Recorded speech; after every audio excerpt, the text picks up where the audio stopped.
You are listening to an exclusive interview on Bass Musician Magazine. Hey everybody, this is Raul for Bass Musician Magazine, and today we have the great honor and pleasure of chatting via Skype with bassist Ther Øverland Knudsen. Tord, how you doing? Perfect. Yeah. Yeah, good. Good, thank you. Good. I'm in Washington at the moment in the legendary 930 Club.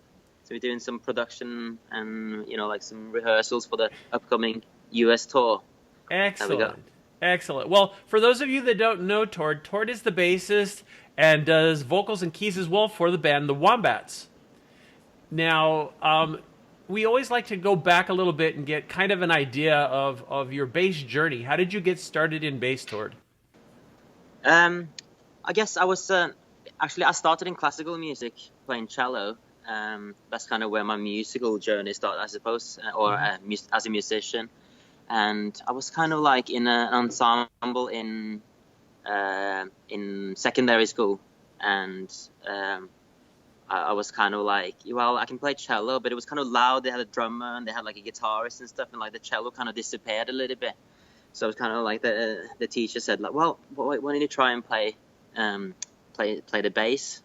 And they had like a lovely like Hofner, like the Paul McCartney style basses in the school. And I started just playing along, and it felt like the kind of like, because I knew how to play cello, it was a pretty like, I picked it up pretty quickly, playing the bass. So that's kind of like how I fell into playing the bass. I guess like it kind of made sense to me as well to start playing more of a, rock and punk rock kind of style of music rather than classical music, because I was really like a big fan of, Green Day and Offspring at the time. Like I was really into skate punk, and Weezer was also like another band I was really into. So to start playing bass was definitely the right thing to do at the time.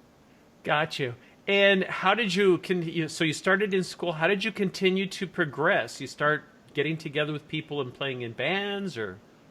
Yeah, it was literally just a couple of weeks after. My mum was a teacher in a school, and some of her pupils were like, they had a band, but they didn't have a bass player. So my mum kind of like teamed us up, and we started like, started a band.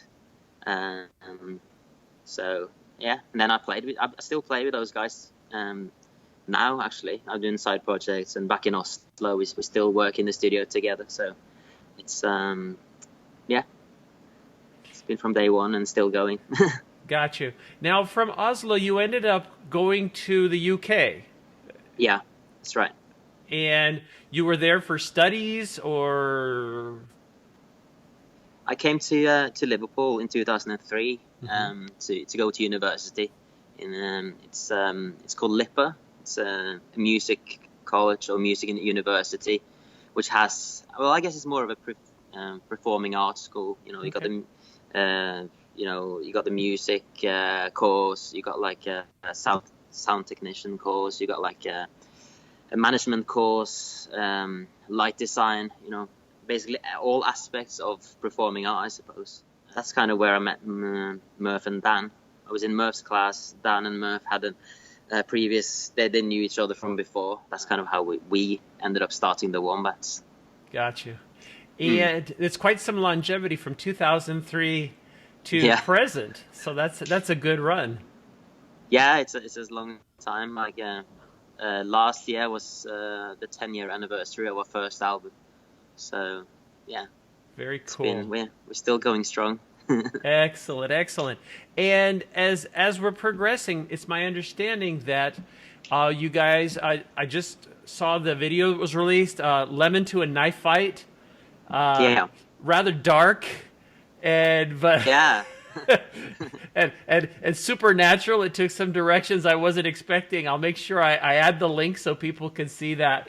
Yeah. Now we like those kind of twists in videos. I guess like I don't know if you've seen the Greek tragedy video as well from our previous album, but it was the same director, and it has a similar kind of like, it's kind of like has a bit of a twist halfway through the video. Gotcha. And we really liked that on the Greek tragedy on the previous video that he directed. So we asked him to do another one for Lemon to a Knife Fight, and yeah, we're really happy happy with how it turned out. So. Gotcha. Well, I'll make sure people see it because it's quite creative. And I'm glad you mentioned the last album. Last album was around 2011. I understand there's a new one dropping this upcoming year. Yeah. We got a new album coming out in, I think it's 9th of February. And it's called Beautiful People Will Ruin Your Life. And yeah, I guess like we're starting the tour in a few days time, and then we're kind of like going to be touring the next year pretty much non-stop.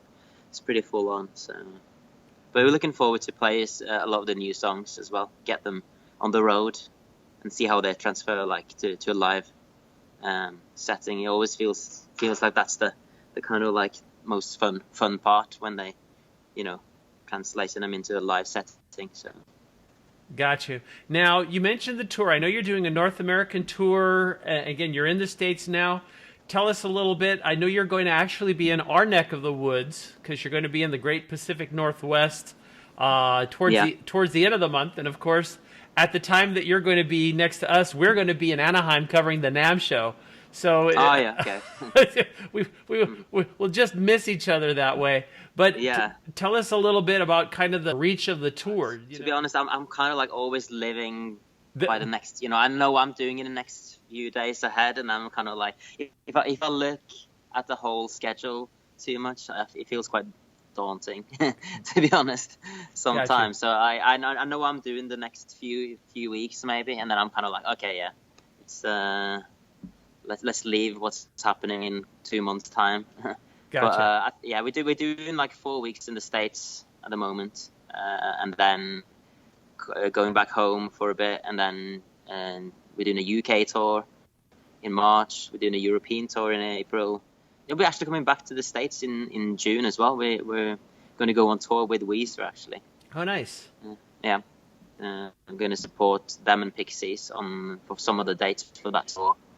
So that's really exciting, being a big Weezer and Pixies fan. So. That said, if people wanted to find the specifics about the tour dates, would the best place be to look thewombats.co.uk? Yeah, that would be definitely the best bet to find out where we are. Excellent. That way, that's where I go. that makes it. Where we went. Perfect. And I'd be remiss if I didn't ask about the gear that gives you your sound. What are you using to get your sound? Yeah, well, so I'm a precision guy. Mm-hmm. I like precision basses and what they do. And I'm really into my vintage gear as well. So I got like a 72, a 78 precision Sunburst. I'm using, like a lot of the time I use a lot of the vintage gear in the studio on tour. I have replaced one of the basses with a new precision because it's just like a little bit more stable, and I don't want to like chuck really like nice sounding instruments around on tour.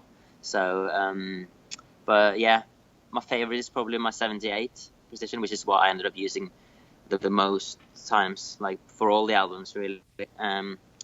I'm playing that through a Bassman 70 head with a 115 Fender cab. It's like a 70s vintage bass guitar amp. Well, it's kind of like a guitar amp, I suppose. Even you can use it for guitar as well. And I just drive the tubes really hard to get that kind of like tube distortion. That's kind of where I'm one of the important bits to the sound. A lot of people ask, like, do you use any pedals to get that distortion? But I don't actually use any pedals to get that sound. I just run drive the tubes really hard to get that sound. And then I also run that together with an SVT Classic just to get the more like low end classic bass sound. I guess we're only 3 in the band, so the idea is to act as the second guitarist as well. So so the tone of the bassman will like cover that area. And do you have any preference in strings? Ernie Ball, they endorse us, both me and Murph. So really pleased with the Ernie Balls. They always use them. And I know that there's so much going on with the tour and the upcoming record. but more often than not, musicians are always one step, kind of thinking one step ahead. What do we have in store, do you think, for the future for the Wombats? Any projects, any other? No, I mean, we've been doing this for a long time now, and it always seems to be going through like,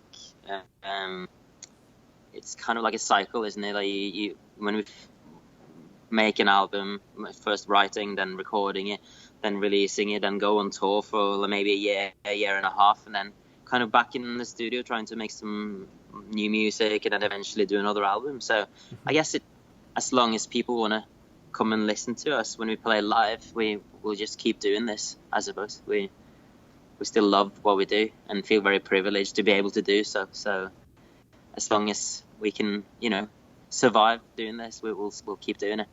And you mentioned the writing process. How does that happen? Does everybody contribute to writing the songs? It's different from one song to another. Like it could either be something that Murph starts on his own, because we live in different cities at the moment. Like Murph is in LA, Dan, the drummer, is in London, and I'm in Oslo, in Norway. So we're really spread out. It's kind of difficult to get in the same room, at least for long periods of time.